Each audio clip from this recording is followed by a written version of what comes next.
Maintenant, nous allons créer notre premier budget AWS. Alors pour cela, accédez à votre console. Lorsque vous cliquez sur facture, vous allez avoir billing qui va apparaître, donc billing qui correspond à la facturation. On clique dessus. On arrive sur notre facturation.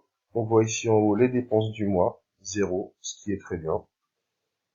Et donc, pour être sûr de ne jamais dépasser le contenu de l'offre gratuite, on va créer un budget. Et donc, on va pouvoir ici créer notre premier budget. On va créer un budget de coût, définir notre budget. Par exemple, on va lui donner un nom, formation AWS. La périodicité mensuelle, un budget récurrent. Début du mois, le mois en cours. On définit ensuite le montant du budget. Un bon début serait de mettre un montant à peu près 10 euros. Après, c'est à vous de voir combien vous voulez investir dans votre formation AWS. 10 $, c'est un bon début, de mon point de vue. Ensuite, si vous ne voulez absolument pas dépenser d'argent au-delà de la formule gratuite, vous pouvez mettre 1 cent. Et donc, à partir de là, vous êtes sûr de ne jamais payer plus qu'1 cent sur AWS. Le reste des paramètres sont facultatifs. Donc, une fois qu'on a terminé de définir notre budget, on peut configurer les alertes.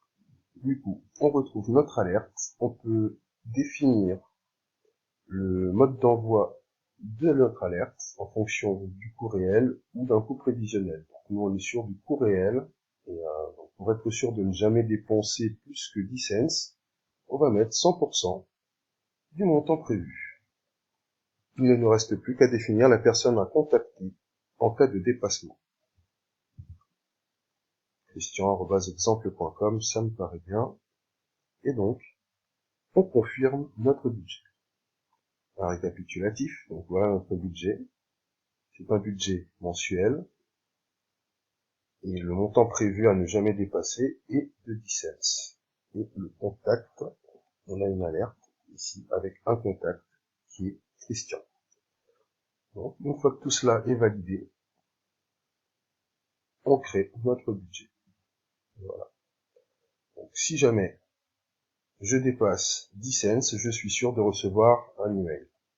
Dans cette formation, on n'est pas censé dépenser de l'argent, mais si jamais on fait des bêtises, qu'on laisse des machines allumées par exemple, ça peut générer des frais. Donc c'est toujours intéressant d'avoir une alerte de manière à pouvoir contrôler son budget. Et si jamais vous vous rendez compte qu'il y a un dépassement, vous allez pouvoir venir ici sur vos factures et avoir un détail de la facturation. Ok, maintenant on est prêt à se lancer dans la formation AWS.